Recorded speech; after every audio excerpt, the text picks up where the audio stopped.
దేవుని సంగమా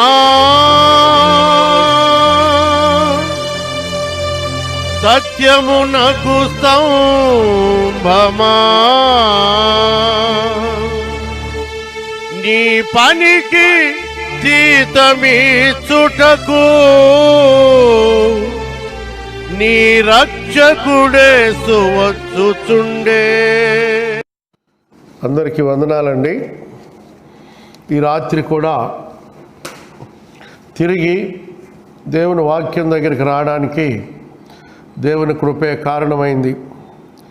చిన్న ప్రార్థన చేస్తాను. ప్రియ తండ్రి, బలహీనతలో బలం అనుగ్రహించే దేవుడు మీరు, సర్వశక్తి సంపన్నుడు, సర్వయుగాలలో రాజయ్యున్నవారు, శ్రీమంతుడు, స్వస్థపరచు యెహోవా, ఇంత గొప్ప ఉన్నత నామాలు కలిగిన మా ప్రభు పాదాల దగ్గరికి ఈ అల్పుడు వస్తున్నాడు.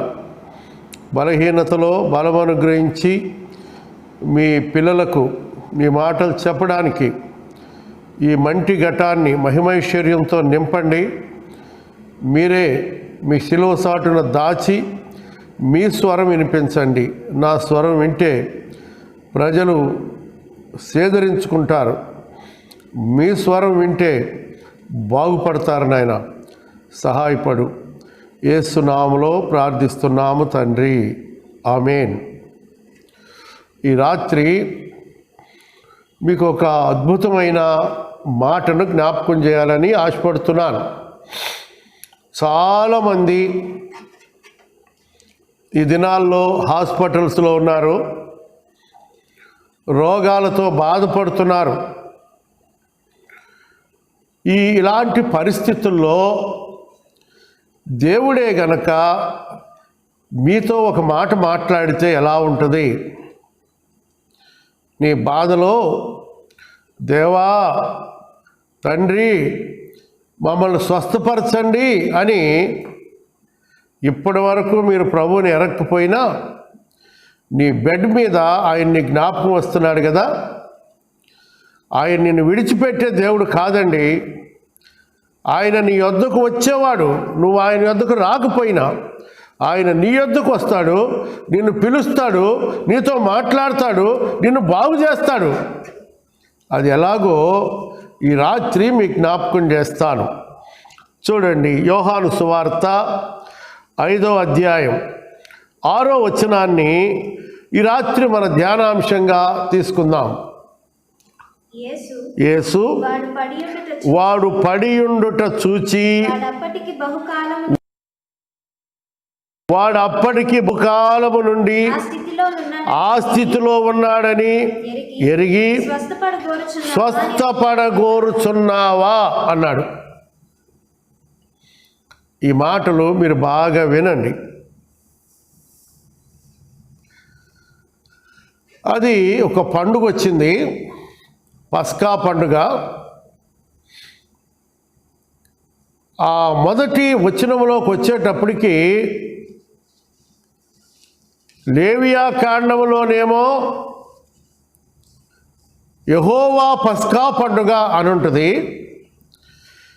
యోహాను సువార్త 5వ అధ్యాయం వచ్చేటప్పటికి ఏమైందో చూడండి. అది అటు తరువాత యూదుల పండుగ వచ్చెను. పస్కా పండుగ కాస్త యెహోవా పస్కా పండుగ మనుషుల పండుగగా మారిపోయింది. ఈ పండుగ రోజున ప్రభు బయలుదేరి, ఆయన బయలుదేరాడంటే ఎవరికో ఒకరికి మేలు చేస్తాడు. ఒక స్థలానికి వచ్చాడు. అక్కడ ఒక కోనేరు ఉంది. దాని పేరు బెతస్తా, అంటే కరుణ ఇల్లు అని. అక్కడ చాలామంది గుంపులు గుంపులుగా ఉన్నారు. ఆ గుంపులందరిని వదిలేశాడు. ఎవరి దగ్గరికి వెళ్ళాలా, ఎవరితో మాట్లాడలా. ఈ చాలా కాలం నుండి రోగి అయిన ఒక వ్యక్తి ఉన్నాడు. అతని దగ్గరికి వచ్చి అప్పటికే అతడు చాలా కాలం నుండి పడున్నాడని ఎరిగి అతను అన్నాడు. అట్లా చూస్తున్నప్పుడు అతడు కూడా ఆయనకి వెళ్ళి చూస్తుంటాడు. నీవు స్వస్థపడగోరుతున్నావా అన్నాడు. ఇప్పటి వరకు తన చరిత్రలో 38 సంవత్సరాల ఆ అనుభవంలో ఎవరు ఆయన ఆ మాట అడిగి ఉండరు. ప్రభు అడిగిన ప్రశ్నను మీకు జ్ఞాపకం చేస్తున్నప్పుడు మీరు ఇలా అనుకుంటారు, ఇందులో విచిత్రం ఏముంది? అతను కోనేరు దగ్గర పడి ఉన్నాడు. ఆయన వచ్చాడు. 38 సంవత్సరాలు అయింది అతను అక్కడ ఉండి. అడగడంలో తప్పే ఉంది అనుకుంటారు. కానీ ఇందులో ఉన్న విషయాలు నేను మీకు జ్ఞాపకం చేస్తాను. ఇతడు కోనేటి దగ్గర పడి ఉన్న కాలమే 38 సంవత్సరాలు. ఇంకా అంతకుముందు అతని వయసు ఎంతో మనకు తెలియదు. ఇతని మీదుగా సంవత్సరాలు దాటిపోతున్నాయి, కొత్త సంవత్సరాలు వస్తున్నాయి. చాలామంది బాగుపడి దేవుని నామాన్ని ఘనపరుస్తూ వెళ్ళిపోతున్నారు. ఇలాంటి పరిస్థితుల్లో అక్కడ పడి ఉన్నటువంటి వ్యక్తి 38 సంవత్సరాలలో రోజుకొక అంగుళం జరిగిన, రోజుకొక అంగుళం అట్లా కదిలిన అతడు కోనేటిలో పడేవాడు, బాగుపడేవాడు. ఈ 38 సంవత్సరాలలో పడి ఉన్న అతని పరుపు ఎంత వాసన కొడుతుంటుందో, అతని బట్టలు ఎంత వాసన కొడుతుంటాయో, జీవశవంలాగా పడిపోయి ఉన్నాడు అతను. అతని యొద్దకి ప్రభు వచ్చాడు. కంపు కొడుతున్న వ్యక్తి దగ్గరికి. ఆయన నశించిన దానిని వెదకి రక్షించడానికి వచ్చిన దేవుడు.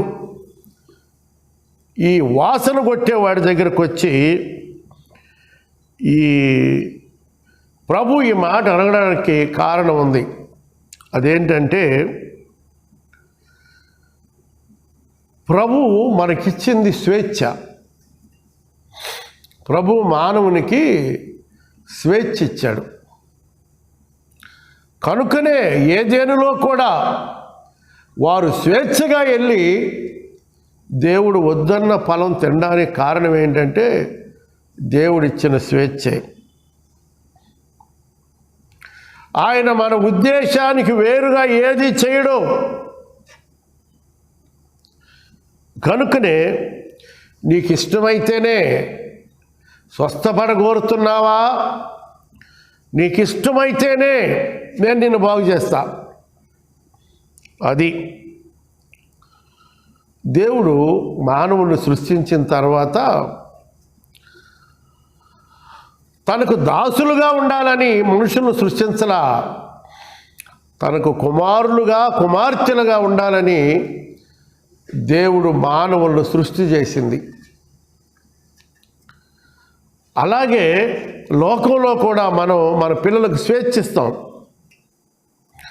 పరమ తండ్రి కూడా మనకు స్వేచ్ఛ ఇచ్చాడు. దానితో పాటు కొన్ని సూచనలు కూడా ఇచ్చాడు ఆయన. వాటిని మనం నిర్ణయించుకొని ఆయన్ని అడిగే స్వాతంత్ర్యం కూడా మనకిచ్చాడు. నీ జీవితం నీ చేతిలో ఉంది. దాన్ని బాగు చేసుకోవాలన్నా పాడు చేసుకోవాలన్నా నీ వల్లే అవుద్ది. ఇప్పుడు నీ ఉన్న వయసులో చెడిపోవడానికి ఎంతైనా ఆస్కారం ఉంది, బాగుపడడానికి కూడా అంతే ఆస్కారం ఉంది. ఈయన అన్నాడు, బాగుపడాలనుకుంటున్నావా? అసలు నీ ఉద్దేశం ఏంటి?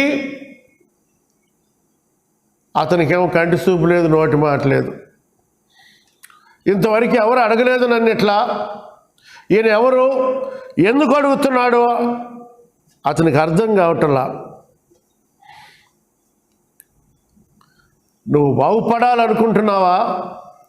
ఇంకా ఈ లోకంలో ఈ దుర్వాసనతో నేను ఉండాలనుకుంటున్నావా? ఈ ప్రశ్నకు నిర్ణయం వెంటనే తెలియజేయి నాకు. అది ఆయన అడిగిన ప్రశ్న. 3వ వచనం 4వ వచనం. ఆయా సమయములకు దేవదూత కోనేటిలో దిగి నీళ్లు కదిలించుట కలదు. నీళ్లు కదిలింపబడిన పిమ్మట మొదట ఎవడు దిగునో వాడు ఎటు వ్యాధి గలవాడైనను బాగుపడును. కనుక మంటపంలో రోగులు, గుడ్డివారు, కుంటివారు, కాలు చేతులు గలవారు గుంపులు. ఇవాళ దర్గాల దగ్గరికి వెళ్ళండి, స్వస్థపరుస్తాం అన్న ఆ యొక్క సెంటర్స్కి వెళ్ళండి మీరు. గుంపులు. ఎందుకంటే వారు అక్కడికి వెళ్ళేది భౌతికంగా బాగుపడడానికి, శారీరకంగా వారు స్వస్థత పొందటానికే వెళుతున్నారు, కానీ ఆత్మ స్వస్థత కోసం కాదు. కాబట్టి ఈయన అన్నాడు, ఆ కోనేటి దగ్గర గుంపులుగా ఉన్నారట మనుషులు. వాళ్ళందరూ ఏదో విధంగా వెళుతున్నారు. దేవదూత నీళ్లు కదిలించినప్పుడు గబాలను దూకుతున్నారు, బాగుపడి వచ్చేస్తున్నారు. ఈ కోనేటి పేరు ఏంటంటే కరుణ ఇల్లు, కరుణ కలిగిన ఇల్లు. బెతస్తా అంటే కరుణ కలిగిన ఇల్లు. ఈ దేవదూత వచ్చినప్పుడు ఎవరైతే దిగుతారో వాళ్ళే బాగుపడతారు. ఎంతోమంది బాగుపడ్డారు 38 సంవత్సరాల్లో. ఈ మనిషి మాత్రం వాళ్ళని చూస్తా చప్పట్లు కొడుతున్నాడేమో. ఆహా, భలే స్వస్థపడ్డావే, నువ్వే రైటే, నాకు ఆ భాగ్యం లేదు అంటున్నాడు, కానీ కదలడానికి అవకాశం లేదు. సోద్యం చూస్తూ ఉండిపోయాడు 38 సంవత్సరాలు.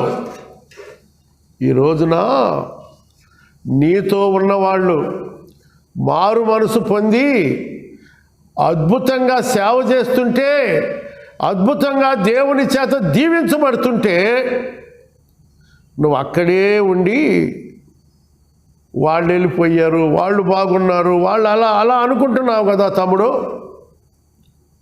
ఎందుకు ఆ కంపులో ఎంతకాలం ఉంటావు? పెంట కుప్ప మీద నిలబడ్డానని నీకు తెలుస్తుందా?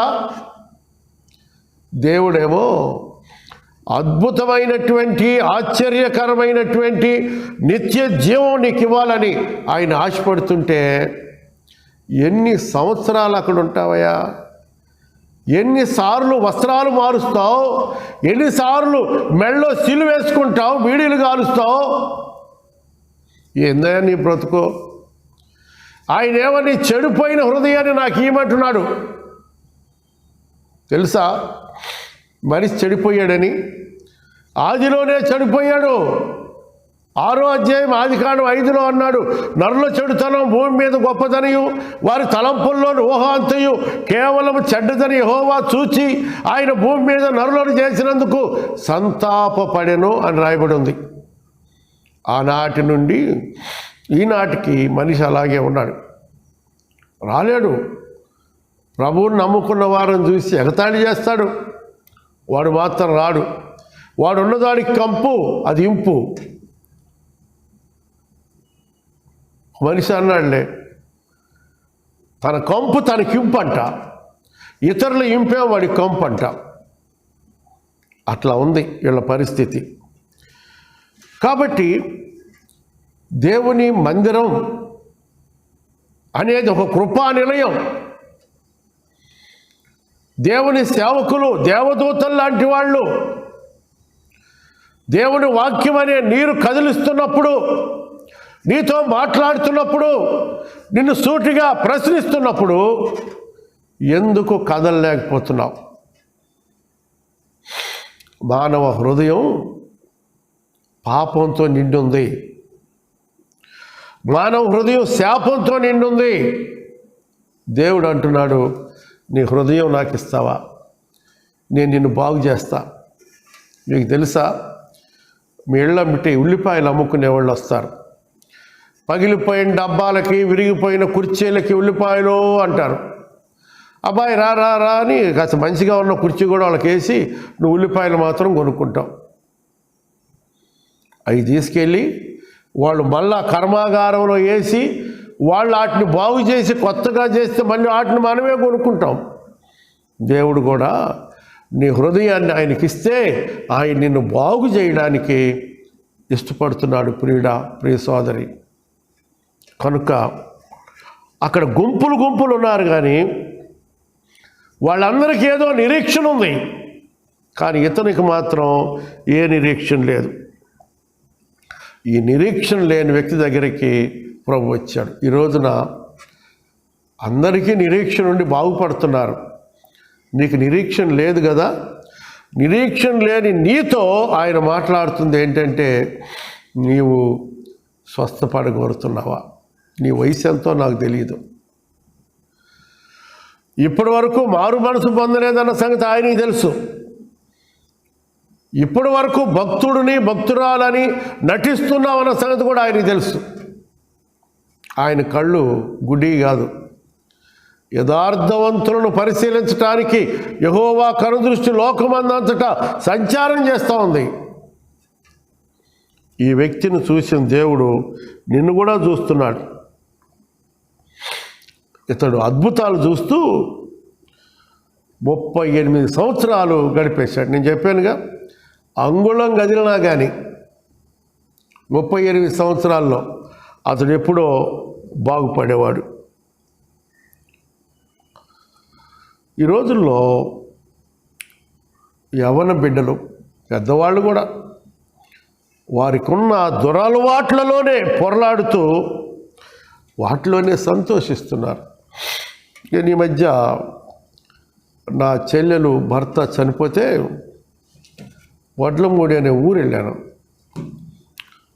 లైన్లో నెట్టుకుంటున్నారు.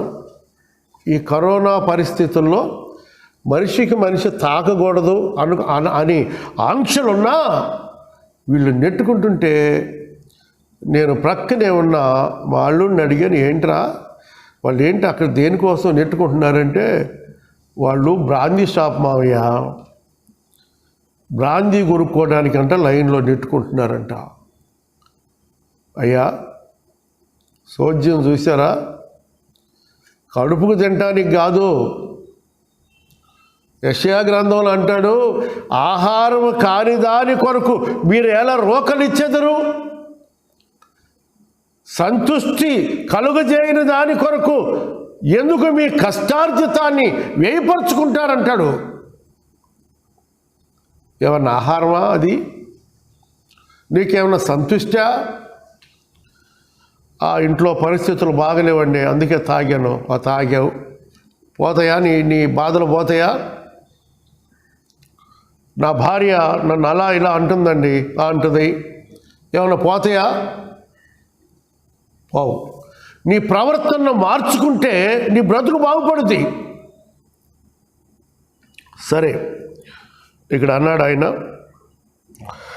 నేను బాగు చేయాలనుకుంటున్నాను, నువ్వు బాగుపడాలనుకుంటున్నావా అన్నాడు. ఈరోజు బెతస్తా కోనేటి దగ్గరికి వచ్చిన ప్రభు నీ దగ్గరకు కూడా వచ్చాడు. మీ ఇంటికి వచ్చాడు, నువ్వున్న స్థలానికి వచ్చాడు, నీ హాస్పిటల్కి వచ్చాడు, నీ పొలంలోకి వచ్చాడు. నేను బాగు చేయాలనుకుంటున్నాను, నీ కుటుంబాన్ని కట్టాలనుకుంటున్నాను, నీ పిల్లల్ని సరిచేయాలనుకుంటున్నాను. నువ్వు లేస్తావా? బాగుపడతావా? నీ జీవితం నాకు అర్పిస్తావా అని ఆయన అడుగుతుండగా, సాకులు చెప్పడానికి ప్రయత్నం చేయబాక. నేను ఒక వ్యక్తికి సువార్త చెబితే అతడు నాతో ఏమంటున్నాడంటే, అవునండి యేసుప్రభు మంచి దేవుడే, మా ఇంటి ప్రక్కన లేదండి, అక్కడ చర్చి ఉంది, మా ఆవిడ వాళ్ళ మేనమా ఉన్నాడే, ఆయన యేసుప్రభు నమ్ముకున్నాడు, అబ్బో వాళ్ళు చాలా గొప్పగా ఉంటారు. అరే వాళ్ళ సంగతి ఈయన సంగతి నీకెందుకురా నాయన, నీకు చెబుతుంటే సాకులు చెప్పి తప్పించుకుందాం అనుకుంటున్నావా? ఎప్పటికైనా ఆయన నిన్ను పట్టుకుంటాడు, ఎప్పటికైనా ఆయన చేతికి నువ్వు దొరుకుతావు. ఆయన అన్నాడుగా, విన్నావుగా, దుష్టులు మరణము నొందుట చేత నాకేమాత్రమైన సంతోషము కలుగునా వారు తమ ప్రవర్తనను దిద్దుకొని బ్రతకటమే నాకు సంతోషం అన్నాడు. ఆయన సంతోషపరచాలంటే సాకులు చెప్పబాకు. తర్వాత 5వ అధ్యాయం 6వ వచనం. యేసు వాడు పడియుండుట చూచి వాడప్పటికి బహుకాలం నుండి ఆ స్థితిలో నున్నాడని ఎరిగి స్వస్థపడుకోరుచున్నావని వాడిని అడుగగా ఆ రోగి అయ్యా నీళ్లు కదిలింపబడినప్పుడు నన్ను కోనేటిలోనికి దించుటకు నాకెవడునూ లేడు. ఈయనంట ఎవడనొచ్చి ఎత్తుకొని సంకనేసుకొని దించాలంట. ఈడంతటి ఈడు జరగడు, కనీసం పొరలడు. ఈరోజు చాలామందికి ఇదే బాధ. మమ్మల్ని ఎవరు దింపేవాళ్ళు లేరు. ఒక ఆమంది, అన్నయ్య గారు మేమందరం మతంలో దిగామంటుంది. దిగబాకమ్మ, మునిగిపోతావు. ఎక్కు పైకి. నువ్వు మతములో దిగావో మదములో దిగావో నాకేం తెలుసు. మతమట. మతం అంటే అర్థం ఏంటంటే, మా అంటే మానవుడు, తా అంటే తత్వజ్ఞానం, ము అంటే ముక్తి. మానవుడు తన తత్వజ్ఞానం చేత ముక్తిని పొందాలనేది మతం. మతంలో నుండి చూస్తే దేవుడు కనపడ్డు నీకు, మార్గంలోకి వస్తే కనపడతాడు. చాలామంది మత క్రైస్తవులు అయిపోయారు. మతం కాదండి, మార్గంలోకి రండి. ఆయన అన్నారు, నేనే మార్గాన్ని, సత్యాన్ని, జీవాన్ని, నా ద్వారా తప్ప ఎవడు తండ్రి వద్దకు వెళ్ళలేడు, పరలోకి వెళ్ళలేడు అని చెబుతుంటే ఇంకా మార్గంలోకి రాకుండా నన్ను ఎవడో ఎత్తుకొని అందులో దించాలి అంటే కుదరదు. కనుక తను ఎత్తుకొని కోనేట్లో దింపే వారి కొరకు ఎదురు చూస్తున్నాడు. ఏ రోజైనా ఎవరైనా వస్తారులే, నన్ను ఎవరైనా మెల్లిగా కాళ్ళు పట్టుకుని లాగితే బాగుండు, అందులోకి దిగాలని చూస్తున్నాడు. ప్రభు తను చేరి చూసి 8వ వచనంలో ఇలా అన్నాడు, యేసు నీవు లేచి నీ పరుపెత్తుకొని నడుమని వానితో చెప్పగా స్వస్థత నొంది. చూడండి, ఎంతసేపు కావాలి? ఒక్క సెకండ్. 38 సంవత్సరాల నుండి రోగ్రస్తుడైన వాని దగ్గరికి నా ప్రభు శరీరధారిగా నడిచి అక్కడికి వచ్చి ఆ వ్యక్తితో అన్నాడు, నీవు లేచి నీ పరుపెత్తుకొని నడవమంటే మళ్ళా ఇలా అనొచ్చు అతను, ప్రభువా 38 ఏళ్ళు అయిందయ్యా నేను పడుకొని, కాళ్ళన్నీ ఆడ పట్టుకుపోయి ఉంటాయి, చేతులు అట్లాగే ఉండుంటాయి, ఎక్కడ లెగుస్తాను నేను అని అనాలా. కానీ మీరు ఇలా చూడండి, పరలోక ప్రభు, భూలోకపు పాపి, ఇద్దరు చూపులు కలుసుకుంటున్నాయి. ఆయన చూచాడు వారి వైపు అంటే వారిలో గొప్ప కార్యం జరుగుద్దని ఎప్పుడు నమ్మండి. తనలో విశ్వాసం వచ్చింది. ఆయన నన్ను బ్రతికిస్తాడు అన్న నమ్మకం అతనిలో కుదిరింది. వెంటనే ఏం చేశాడు అతడు? నీవు లేచి నీ పరుపెత్తుకొని నడుమని అతనితో చెప్పగా వెంటనే ఏమాత్రం కూడా అతడు ఆలస్యం చేయలా. అతడు లేచాడు, నిలిచాడు, పరుపెత్తుకొని నడవడం ప్రారంభించాడు. లేచాడు, నిలబడ్డాడు, పరుపెత్తుకొని నడవడం ప్రారంభించాడు. ఎంతకాలం నుంచి నడవలేదో, 38 సంవత్సరాలు కోనేటి దగ్గరే. ఒకవేళ ఏమన్నా 4-5 సంవత్సరాలు అప్పుడు వాళ్ళ అమ్మోళ్ళు ఇక్కడ పడిరా నువ్వు, అదేదో రోగం ఉంది, ఆ రోగం కోనేటిలో పడితే పోద్దంటే వదిలేశారేమో. 38 సంవత్సరాలు అమ్మెవరో నానెవరో బంధువులు ఎవరు పట్టించుకోలా. నీ రోగములు ఎవరు నిన్ను పట్టించుకోరు స్వామి. నువ్వు అలా ఉంటే, నువ్వు పాపంలో ఉంటే, శాపంలో ఉంటే, ఎవరికి కొరగాని వానిగా ఉంటే ఎవరు నిన్ను పట్టించుకోరో వాడితో నాకెందుకు అంటారు. నువ్వు మంచి ప్రవర్తన గలవాడు అయితే, నీ ప్రవర్తన నువ్వు దిద్దుకుంటే, ఆయనతో సహవాసం చేస్తుంటే నిన్ను ఎవరైనా గౌరవిస్తారు. నా స్నేహితులంటే అరే ఒరే అనుకుంటాం. ఒక ఊరు వెళితే నేను అక్కడ వాక్యం చెబుతుండగా విని క్రిందకు వచ్చినాక, వందనాలండి డానియల్ గారు అన్నాడు. అరే ఒరే అనేవాడు. నేను అతని మీద చేసి ఏరా అన్నా. అమ్మో నువ్వు నన్ను అరే అంటే అన్నావు కానీ నేను నిన్ను అనకూడదు బాబు అన్నాడు. మన స్నేహితులం కదా, ఇప్పుడు కాదుగా, చిన్నప్పటి నుండి స్నేహితులం కనుక మనం అనుకోవచ్చులే, తప్పేం లేదు. అరే అన్నంత మాత్రాన నాకు పోయేది ఏముంది. గమనించండి, అతడు ఎంతకాలం నుంచి పడ్డాడో, ఆ వయసులో వాళ్ళు వదిలేస్తే అప్పటిదాకా ఎవరో పట్టాడు అన్నం పెడితే తిని బ్రతికినవాడు ఇప్పుడు యేసయ్య పిలవగానే జిగ్గున లేచాడట, నిలబడ్డాడట, నడిచాడట, పరిగెత్తున్నాడు. నేను అనుకుంటాను గంతులేసుంటాడేమో. ప్రియులారా, కానొక దినాన అలాంటి పరిస్థితుల్లో నేను ఉండగా నా ప్రభు నన్ను పిలిచాడు. నా చేతిని ఆయనకి ఇచ్చాను, నా హృదయం ఆయనకి ఇచ్చాను. నా హృదయంలో చెప్పనలవిగాని సంతోషం వచ్చింది. గంతులేశాను, కేకలేసి పాడాను. కరపత్రాలు తీసుకెళ్ళి వీధిలో యేసు ప్రభు దేవుడని పంచానండి. ప్రియులారా, ఒకప్పుడు పాపిని, ఇప్పుడు ప్రభు బిడ్డని. ఇప్పటి వరకు నువ్వు పాపివే, ఈ క్షణంలో ఆయన నిన్ను లేవమంటే లేస్తే ఆయన బిడ్డవైపోతావు. యోహాను 1:12 అంటాడు, తన్ను ఎందరు అంగీకరించురో అనగా ఆయన నామమునందు విశ్వాసం ఉంచిన వారందరికీ దేవుని పిల్లలవుటకు ఆయన అధికారం అనుగ్రహించను. దేవుని బిడ్డ, ఈ రాత్రి ఆలోచించేయి. ఎంతకాలం నుంచి అతను నడవలేకపోయాడో కానీ అబ్బా పరుపెత్తుకొని కూడా గంతులేస్తున్నాడు. ఇప్పుడు వాడిని, రే అబ్బాయి నువ్వే కదా అక్కడ పడుకున్నది, ఎలా నడుస్తున్నావు? ఎవరో ఒక ఆయన వచ్చాడు.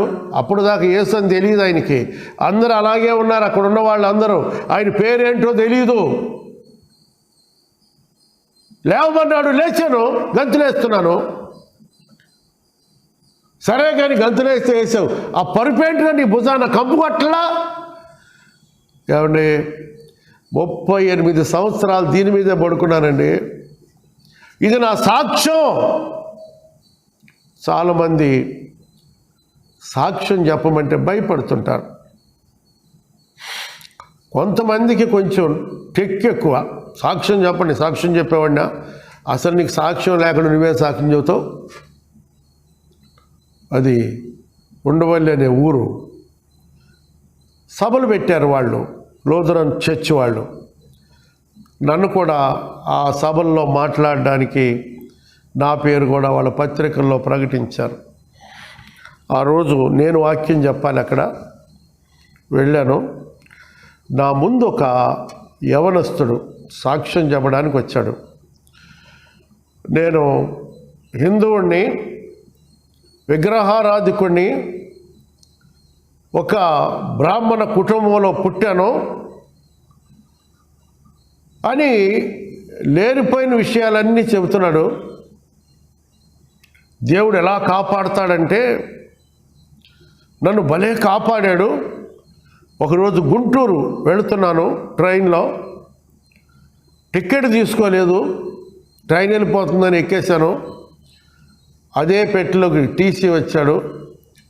నేను పరిగెత్తుకుంటూ వెళ్ళి ఆ కక్కేసి దొడ్లో కూర్చున్నాను. పక్క స్టేషన్లో తీసి చూస్తే ఆ టీసీ దిగిపోయాడు. దేవుని స్తోత్రం, హల్లెలూయా, ఎంత గొప్ప కార్యం చేశాడో అన్నాడు. కూర్చున్న నేను అతను వైపు అలా చూశాను.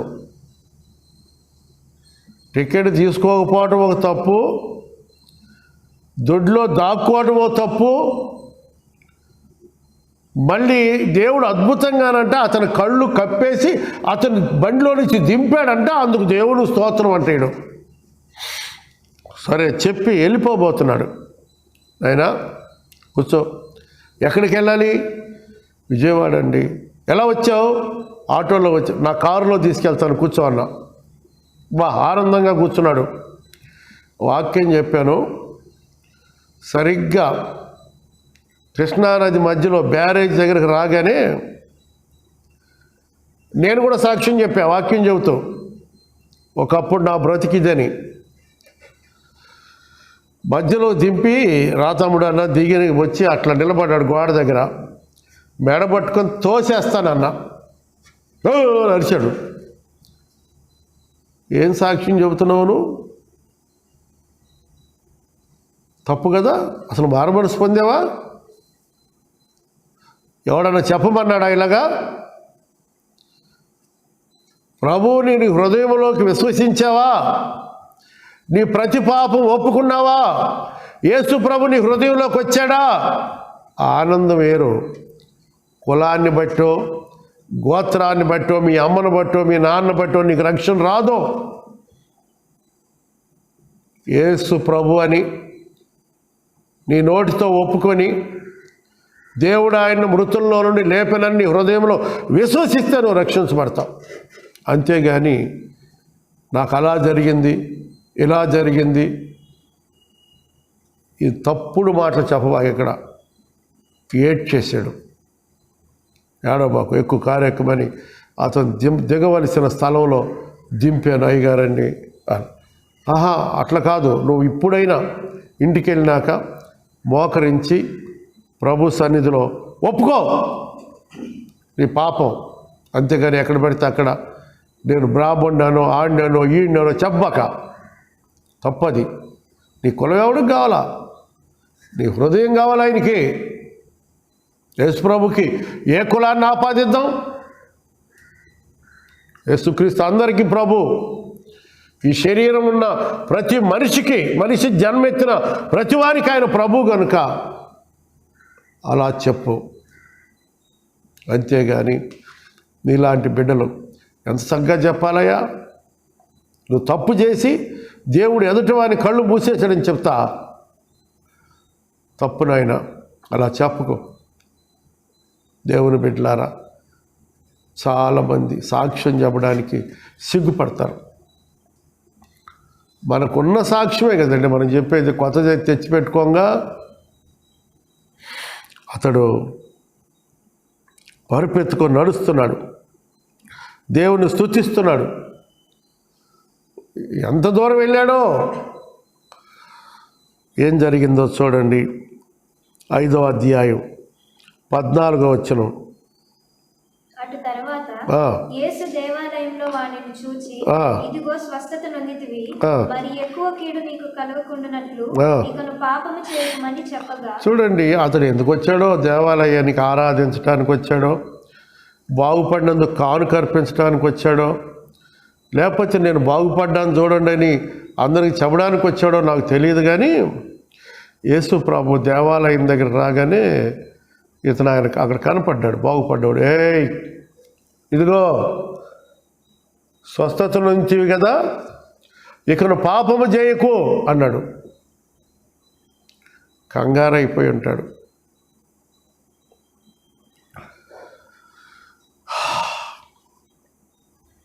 నువ్వు పాపం చేసావా, ఎక్కువ కీడు ఇంకా కలుగుద్ది. ఎక్కువ కీడు కలగకుంటకు ఇంకను పాపము చేయకుమని అతనితో చెప్పగా. 15వ వచనం వచ్చేటప్పటికి ఆయన్ను చూసిన మనసు, ఆయనతో మాట్లాడిన, ఆయన అతనితో మాట్లాడిన మాటలు, ఆ స్వరం విన్నవాడు ఇక బయలుదేరి పరిగెత్తుతూ నన్ను స్వస్థపరిచిన వాడు యేసు, నన్ను స్వస్థపరిచిన వాడు యేసు అని అందరికీ చెబుతూ దేవుణ్ణి మహిమపరచుతూ తను వెళ్ళిపోయాడు. ఈరోజు నీవు స్వస్థపడగొరుచున్నావా?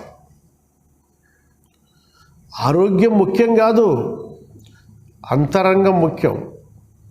అంతరంగ స్వస్థత జరగాలి, పాపం నుంచి విడుదల పొందాలి, నీ కీడు చేసే మనసు మారాలి, ఇతరులకు అపకారం చేసే మనసు మారాలి, ఇతరుల మీద ఉన్న క్రోధం మారాలి, కక్ష మారాలి, నీలో ప్రభువు వారి ప్రేమ పుట్టుకు రావాలి.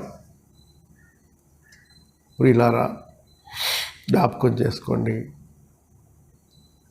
మారు మనసు పొందాను, ఒక పనికిమాలిన వాడిగా తిరిగేవాడిని. దేవుని సేవకుడు వాక్యం చెప్తుండగా,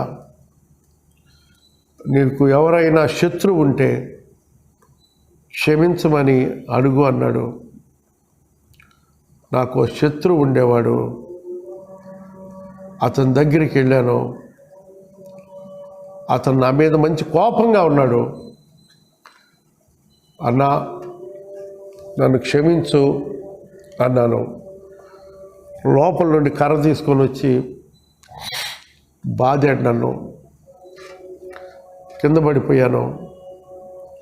తన భార్య వచ్చి నా కాళ్ళు పట్టుకుని, దానేలా అన్నయ్య మా ఆయన్ని ఏం చేయబాకంటుంది, నేను తనులు తింటంటే నన్ను కొట్టి అతను వెళ్ళిపోయాడు. నేను అక్కడే ఉన్నాను. ఆళ్ళు వచ్చారు. అయ్యా, ఒకప్పుడు నేను దుర్మార్గుండే, నేను ఇప్పుడు యేసుప్రభుని నమ్ముకున్నా, మారు మనసు పొందా. ఆయనకి నేను క్షమాపణ చెబుదామని వచ్చా, క్షమించమని. మన ఇద్దరి మధ్య విరోధం ఉందన్నా నన్ను క్షమించని చెబుదామని వచ్చా. ఆయన నన్ను కొట్టాడు. వాళ్ళు వెళ్ళి అక్కడక్కడ ఉంటే అతను పట్టుకొచ్చారు. మళ్ళా వదనాలన్నా, నేను మారు మనసు పొందానన్నా అన్నా. అతను నన్ను గట్టిగా వాటేసుకొని బోర్ని ఏడ్చాడు, క్షమించు తమ్ముడు అని. ఆ రోజు మా ఇద్దరి మధ్య సఖ్యత, సమాధానం వచ్చింది. తను ఈ మధ్య చనిపోయాడు. ప్రభువుని నమ్ముకొని ప్రభు దగ్గరికి వెళ్ళిపోయాడు. ఈ రాత్రి నువ్వు బాగుపడాలనుకుంటున్నావా? స్వస్థపడగోరుతున్నావా? దేవుడు అడుగుతున్నాడు. అవును ప్రభువా అని నీ చేతులు ఆయనకు అందించు. నిన్ను బాగు చేసి ఆయనకు మహిమకరంగా నిన్ను వాడుకుంటాడు. దేవుడి మాటలు దీవించునుగాక. ప్రార్థన చేస్తాను. ప్రియ తండ్రి, మీకు వందనాలు.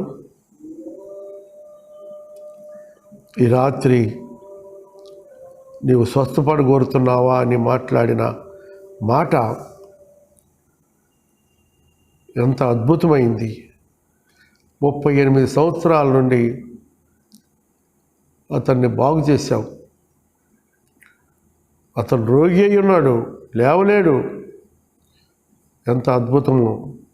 ఎన్నో సంవత్సరాలు నేను కూడా కోనేటి ఒడ్డునే ఉన్నాను. మందిరాలు తెలుసు, అన్నీ తెలిసిన రక్షణ లేదు నాయన. నన్ను రక్షించిన దేవుడు, మా ప్రియులకు కూడా మీ రక్షణ అనుగ్రహించు. యేసు నామమున ప్రార్థిస్తున్నాము తండ్రి, ఆమేన్. అందరికీ వందనాలండి. తిరిగి రేపటి దినం మరలా కలుసుకుందాం.